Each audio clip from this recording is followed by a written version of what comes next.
So you've been hired to build your client a website. Congratulations, friend, this is very exciting. Now, however, what exactly are you supposed to do next and also when? I put the fact that my business was highly profitable, minimally stressful, and so freedom-giving down to the 2-week web design process, which I'm about to discuss with you. Truly, it was life-changing. When I started off as a website designer, I knew I needed to get the work done and I needed to finish the website, but I didn't exactly have 100% nailed down my actual process, resulting in clients often running the show, and you can probably guess how well that went. It only took a couple of slightly off the rails projects for me to realize that I needed to be the one guiding the process, meaning that I needed to figure out what my own process was supposed to be. So in this video, I'll describe in depth what I do and when in my process, but do know that I also pulled it all together into a really quick and simple PDF guide for you, which I will link above and also below for you. And I definitely suggest that if you want to use this process, keep that PDF open on your computer the next time that you're having a consultation call with a client so that you can refer back to it. And when you're chatting with your potential client, you will know the project timeline and process backwards and forwards. With time, you will likely just have this process memorized like I do, but until that day comes, I would definitely recommend go download the PDF below. Now, the first step in the process is your client inquiring. So I typically had clients find me via my blog, and then they'd check out my services page, and then they would inquire on the services page. Now, they'd answer just a few really short questions like, did they already have a website, or were they getting a website for the first time? If they had a website, what didn't they love about it, and what were their dreams for their new website? I asked for some basics like their contact information and also which package of mine that they were the most interested in. The package question is a really important one, and I actually adapted how this looked in the drop-down menu over time when I learned a few hard lessons. So instead of just stating the name of the package, I actually started stating the name and the price of the package in this drop-down menu, asking like, which service do you want? So that if someone's budget was maybe $500 and they somehow missed my prices on my website that they started at $5,000, then it would basically stop them from inquiring, because getting on a consultation call when my prices and their budget were just two totally different things just really wasn't a good use of anyone's time. So I would definitely recommend that. Name your packages in the inquiry form and also put the prices in there too, to basically weed out any pointless inquiries. Now, that inquiry form, by the way, is actually not from my own website building platform. I use SQUARESPACE, but I actually used my CRM's form builder, and I used HoneyBook for my CRM. The reason for that is that's the one software which manages my whole client project. So HoneyBook is a software that I would use to book calls and appointments with my clients. My clients' payments would be processed via HoneyBook. It's also where I would communicate with my clients. So also, if you want a behind the scenes tour of how I set up my HoneyBook to onboard clients, by the way, I have another video on that. I'll again link it above and below for you too. After they fill out the inquiry form, I then have HoneyBook auto load my appointment booking calendar so that after they submit the form, they can pick a day and time for our consultation call. And I don't need to say, remember to follow up with an email later on after I receive the form for them to do it. It just happens all seamlessly in one process, which is really clean. I then do that call on generally Zoom with them, and I would always make sure on that call to ask a few really important questions. I'd ask if they'd ever worked with a web designer before. If they had worked with a web designer before and they badmouth that designer or blame the project for going off the rails on the designer, I tried to really evaluate, did I really think it was the designer in that case, or maybe was there an area where the client was in the wrong, to try to figure out and determine, will this be a red flag nightmare client, or is this going to be a dream person to work with? When you get to be really in demand, you don't need to work with every single client, and you don't need to take on every person who you get on a consultation call with. So asking a few questions in the consultation call to find out, are there any red flags waving here, is really important, I think, for long-term loving your work and your actual business. The next thing I'd asked about on that call is what pages they wanted on their website and what they wanted the website to be able to do. For example, did they want to be able to blog on the website? Did they want to be able to sell physical or digital products on the website? Did they need super long form sales pages? This helped me to get an idea of the scope of the project, and that was really key for me determining how much work this project would be and therefore which of my packages this project best fell into. I'd also run through my web design process with the client. So exactly what I'm sharing here, I would basically run through that with the client as well to really give the client a realistic idea of how long the project would take, what their work and involvement would need to be. I really did hammer home what homework they would need to do in order for this project to be a success and what it would be due by in order for me to be able to start and complete their project on time.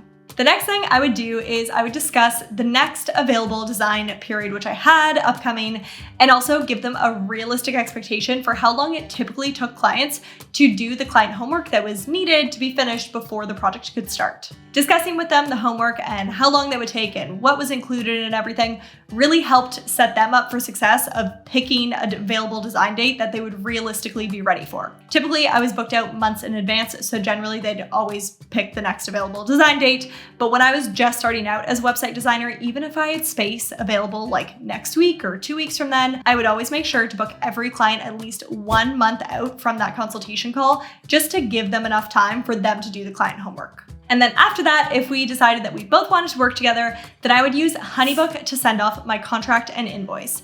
They would pay their invoice and sign their contract, and then when the client did that, their preferred design date would then be held for them.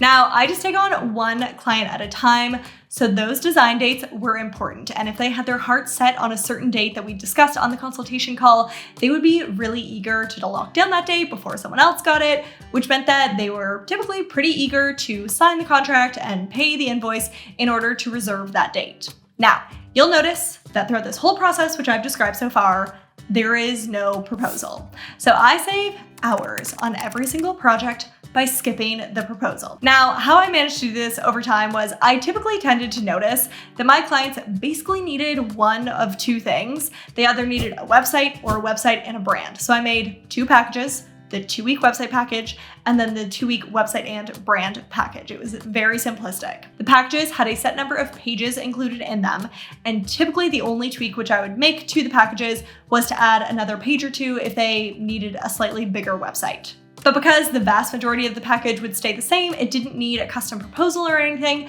Just in my contract and invoice, I would tweak the number of pages in there, meaning that the packages listed on my website already detailed exactly what would be included. So there just wasn't a need to then go spell it out again in a custom proposal, which I found just to be slightly a redundant, unnecessary step.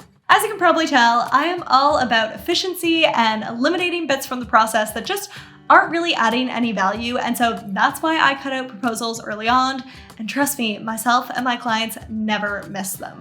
So at that point, the client is booked in, and next we've got to start getting the pre-project homework rolling. So I would create each client their own Google Drive folder where they could store their site content. I also specifically created website copy guides to help my clients with preparing the written content that's needed for the website design too. So my Honeybook system auto sends my welcome package, which has all the information needed to start the project. It helps them understand what their homework is and what the deadlines are for submitting that homework so that our project can start and finish on time. Now, for my very first few projects, I didn't have this welcome package figured out yet. I found myself writing these massively long emails explaining what would happen next and what to do to prepare for the project, etc. But once I did this a few times, I realized this was massively inefficient, and I put all that information down into a PDF, which I called my welcome guide. And then in Honeybook, I had that set up so that every time a client booked on, it would auto send to every client. I also like to send my clients little gifts after they booked. So I'd pick out something for them depending on a few different factors. If they were abroad, I found the easiest thing to do was to send a Starbucks e-gift card.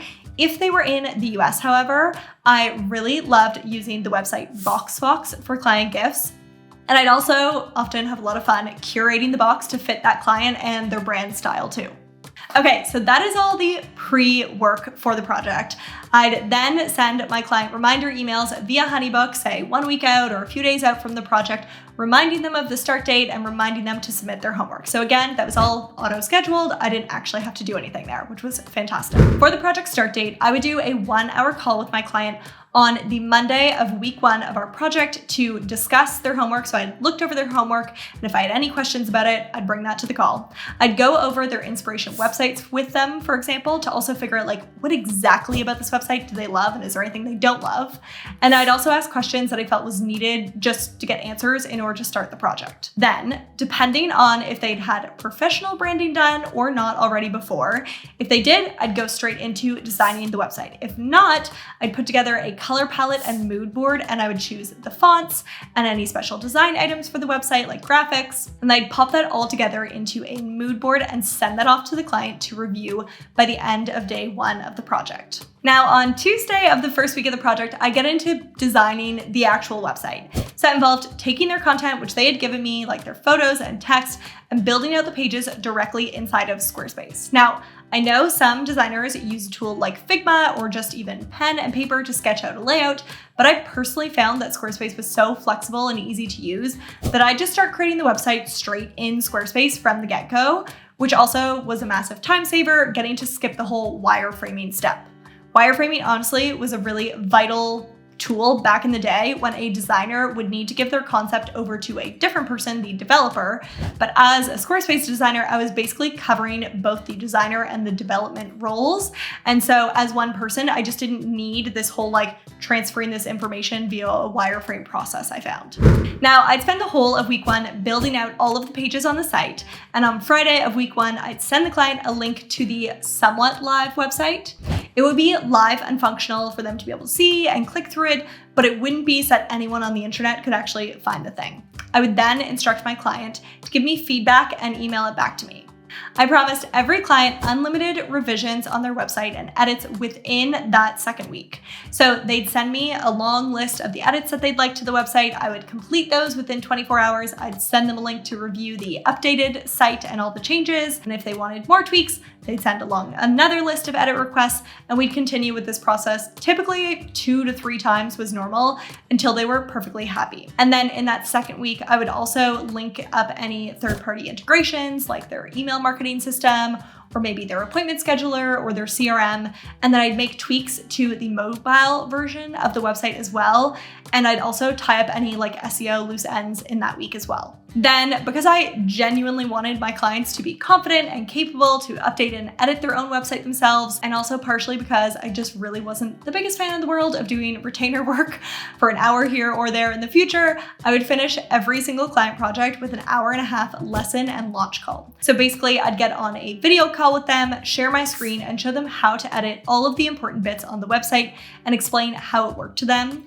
I also did tailor these lessons to each client. So while there was always some consistent stuff that I showed them, like how to swap out images if they say got a new photo shoot done, or how to remove around the text or duplicate sections or update any design bits, I would also show them items in the website specific to them. So for example, if they were going to blog, I'd take time to go in depth into the Squarespace blogging functionality and show them exactly how that worked. Or if they were going to sell products through the website, then I'd show them how to create new products, modify inventory numbers, put items on sale, all sorts of things like that. Then once a client was confident and happy that they knew what they were doing on their website, we would typically connect up their domain name, pick a Squarespace plan, and set the website live. Now, the following Monday, I would send them any important files, like any background images, which I'd created for the website, or graphics, and my CRM would also auto-send what I call my post-launch package, which then guided them through things like maintaining their website, what to expect in terms of their site starting to rank in Google searches, how to request hourly work in the future if they needed that sort of thing. So it's kind of like the opposite of the welcome package, but just for wrapping up the project. Again, if this is way too much for you to remember, I totally get it. I'll link the PDF, which I mentioned for you below, which details the entire process. And again, if you want to try out the process, I welcome you to do so. And then be sure on your consultation call, as you're on your phone call with your client, to also have that PDF open so you can refer back to it if your client has any questions about the process. Now, I do know that a lot of you watching this probably still have a full-time job or maybe just side hustling your web design business right now, so you might be a bit concerned about completing a project in 2 weeks like this. Now, in that case, I do want to encourage you to watch this video next. My past student Nadine shares about how she managed her web design business as a side hustle and made 1.2K a day in the process.